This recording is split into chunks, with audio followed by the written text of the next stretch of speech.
এবার কলকাতার খবরে আসি। কলকাতায় নিখোঁজ বাংলাদেশের এই যুবক মোহাম্মদ দিলওয়ার হোসেন নিখোঁজ মির্জা গালিব স্ট্রিটের একটি হোটেল থেকে।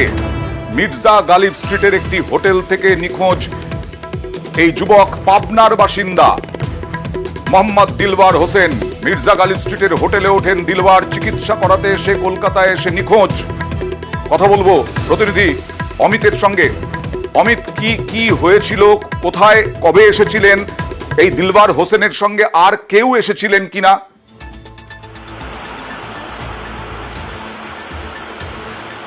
দেখো, দিলওয়ার হোসেন তার পরিবারের অন্য সদস্যদের সঙ্গে, তার বাবা, মা, দিদি, জামাইবাবুর সঙ্গে কলকাতায় এসেছেন এবং দিলওয়ারের চিকিৎসার জন্য তার পরিবার কলকাতায় এসেছেন। এই মুহূর্তে আমার ক্যামেরা পার্সন মনোজ সেই ছবি তুলে ধরছে, যে ছবি এখানে ক্লোজ সার্কিট ক্যামেরা রয়েছে, সেই ফুটেজ কিন্তু ইতিমধ্যেই পুলিশের তরফে, পার্কস্ট্রিট থানার তরফে সেই ফুটেজ খতিয়ে দেখা হচ্ছে। কারণ এখানে যে টাইম দেখা যাচ্ছে রাত্রি 11:34, যে এই সময়ের ফুটেজ, অর্থাৎ যখন গলি থেকে, হোটেল থেকে বেরিয়ে গলি থেকে দিলওয়ার বেরিয়ে যাচ্ছে, সেই ফুটেজ কিন্তু পরীক্ষা করা হচ্ছে এই মুহূর্তে কলকাতা পুলিশের তরফে।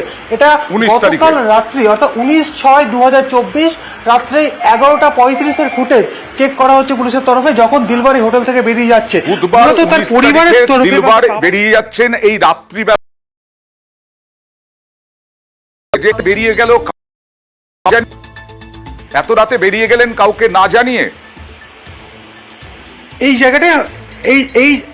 এই জায়গাটায় অয়ন্দা বলার রয়েছে, কারণ দিলওয়ার বিগত কয়েক বছর ধরেই অসুস্থ। তার ঢাকাতে 2023 সালে মস্তিষ্কের অস্ত্রোপচার হয়েছে এবং বাড়ি ফেরার 5 মাস সেখানে চিকিৎসাধীন ছিলেন। বাড়ি ফেরার পর থেকে তার মধ্যে স্বাভাবিক আচরণ, মানে একজন মানুষ যে স্বাভাবিক যে আচরণ করে থাকে সেই আচরণগুলো সে করছিল না, অর্থাৎ অস্বাভাবিক আচরণ করছিল এবং মাঝে মাঝে তার বাড়ি থেকে বেরিয়ে যাওয়ার একটা টেন্ডেন্সি ছিল। সেই কারণেই তার চিকিৎসার জন্য কলকাতায় তার পরিবার নিয়ে আসছে। হোটেল কর্তৃপক্ষ কি বলছেন একবার দেখাবো।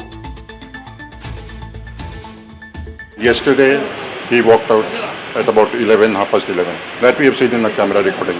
Family ছিল, পুরো ট্রিটমেন্টের জন্য এসেছিল, তো রাত্রিবেলা বেরিয়ে গেছে কাউকে না বলে, and the family is very disturbed looking for him, for people. एक ही रूम में था, बड़ा रूम में था. The police is looking into the matter. Amit, তার মানে কি মস্তিষ্কের চিকিৎসাতেই এসেছিলেন মোহাম্মদ দিলওয়ার হোসেন?